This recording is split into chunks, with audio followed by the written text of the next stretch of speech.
இன்று பொதுக்காலத்தின் 27ஆம் வாரம் அக்டோபர் மாதம் 7ஆம் தேதி திங்கட்கிழமை. இன்று புனித ஜெபமாலை அன்னையினுடைய நினைவு விழா பெருவிழா. நாம் ஜெபமாலை சொல்வதின் பலனை இந்த மாதம் முழுவதுமாக நாம் முற்றிலுமாக அனுபவிக்கும் பொருட்டு நாம் அன்னைக்கு ஜெபமாலை சொல்ல வேண்டும். ஒவ்வொரு நாளும் இந்த மாதத்தில் நாம் விடாது நம் குடும்பத்தோடு உட்கார்ந்து 53 மணி ஜெபமாலை ஜெபிக்கும் பொழுது நமக்கு அநேக ஆசீர்வாதங்கள் கிடைக்கின்றன. அவற்றை நான் உங்களுக்கு செய்தியாக அனுப்பியுள்ளேன். மேலுமாக ஜெபமாலை ஜெபிக்கும் ஒரு படை இருந்தால் அதை கொண்டு உலகத்தையே மனம் திருப்பி விடுவேன் என்கிறார் திருத்தந்தை 9ஆம் பயஸ். ஜெபமாலை கிறிஸ்துவ வாழ்வினின்று பிரிக்க முடியாத ஒரு அங்கமாகும். சாதாரண அன்னை தெரசாவாக ஆக்கினது ஜெபமாலையே. துருக்கியர்களுக்கு எதிரான போரில் கிறிஸ்துவர்களை வெற்றி பெற செய்தது அன்னை மரியாளிடம் ஜெபித்த தொடர் ஜெபமாலையாகும். ஆகவே நமக்கு நம் வாழ்வில் ஏற்படக்கூடிய சகல விதமான தீய சக்தியின் அலைக்கழிப்பு ஆர்ப்பாட்டங்கள், சாத்தான்கள் நமக்கு தொல்லைகள் கொடுக்காத வண்ணம் வல்லமையான ஆயுதமாக ஜெபமாலை நமக்கு ஆசீர்வாதமாக அமைகின்றது. ஒவ்வொரு நாளும் நாம் ஜெபமாலை ஜெபிக்கும் பொழுது நம் வீட்டில் உள்ள அனைத்து கட்டுகளும் உடைபடும், அனைத்து தீமைகளும் அகன்றுவிடும், அனைத்து சஞ்சலங்களும் நீங்கிவிடும், அனைத்து நோய்களும் நீங்கிவிடும். ஆகவே நோய்களுக்கும் அழகைகளுக்கும் எதிரானது ஜெபமாலை என்ற ஆயுதமே. ஆகவே அன்பு பிள்ளைகளே, இந்த மாதம் முழுவதுமாக அன்னைக்கு ஜெபமாலை சொல்லுவோம்.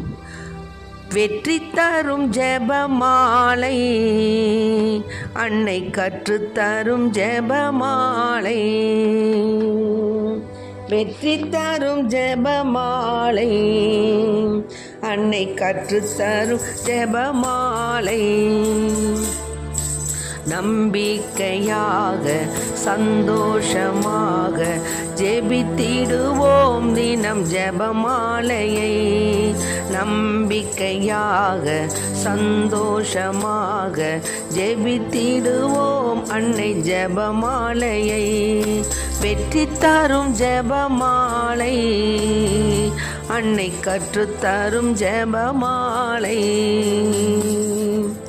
அன்னை பிரான்ஸ் நகரிலே பிள்ளைகளுக்கு காட்சி கொடுக்கும் பொழுதும், லூர்து நகரினிலே அன்னை காட்சி கொடுக்கும் பொழுதும் ஜெபமாலை ஒன்றை ஜெபிக்க வேண்டும் என்று பிள்ளைகளுக்கு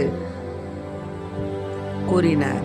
ஆகவே அன்பு பிள்ளைகளே, இந்த மாதம் முழுவதுமாக மட்டுமன்று, ஒவ்வொரு நாளும், ஏன் நாம் பயணங்கள் செய்யும் பொழுது, நம் அன்றாட வேலைகள் செய்யும் பொழுது, மேலுமாக ஒவ்வொரு நமக்கு எந்த நிமிடம் கிடைக்கின்றதோ அப்பொழுதெல்லாம் ஒவ்வொரு 10 மணி சொல்லி ஒவ்வொரு மன்றாட்டுகளாக, அருமையாக ஒவ்வொரு மன்றாட்டுகளாக நாம் கூறி ஜெபிக்கும் பொழுது அன்னை பரிந்துரை வழியாக நம் குடும்பங்களுக்கு அநேக ஆசீர்வாதங்கள் கிடைக்கும் என்பதில் எந்த ஐயப்பாடும் இல்லை.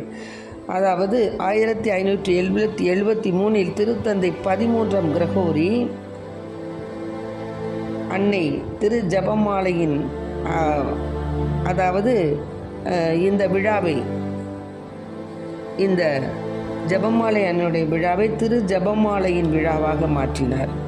திருத்தந்தை 10ஆம் பயஸ் அக்டோபர் 7ஆம் நாளுக்கு மாற்றினார். ஆகவே தான் நம்ம அன்னையின் வழியில் ஜெபிக்கும் போது அவருடைய அன்பு மகனின் கருணை நமக்கும் கிடைக்கும்.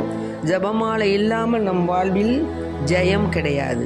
ஆகவே அன்பு பிள்ளைகளே, நாம் ஜெபமாலை செய்து அன்னைக்கு நமது பாமாலையாக, அவருடைய மலர் மாலையாக, அவருடைய கழுத்திலே நாம் மலர் மாலையாக சூட்டுவோம்.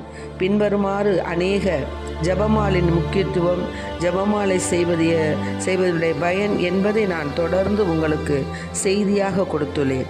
அதனை படித்து அதை அலட்சியப்படுத்தாமல் ஜெபமாலை நாம் சொல்லும் பொழுது நமக்கு ஒவ்வொரு நாளும் ஆசீர்வாதம். ஆனால் அதை தொடங்கி சொல்வதற்குள் நமக்கு அநேக சோதனைகள் வரும், தூக்கம் வரும், இன்னுமாக பலவிதமான சோம்பல், பலவிதமான தடைகள் ஏற்படும். ஆனால் அந்த தடைகளெல்லாம் உடைத்து நாம் அன்னைக்கு ஜெபமாலை சொல்ல வேண்டும் என்று உறுதியாக இந்த மாதம் முழுவதுமாக நாம் அன்னைக்கு ஜெபமாலை சொல்லி அவளுடைய ஆசீர்வாதத்தை, அவளுடைய பரிந்துரையை நாம் பெற்றுக்கொள்வோம்.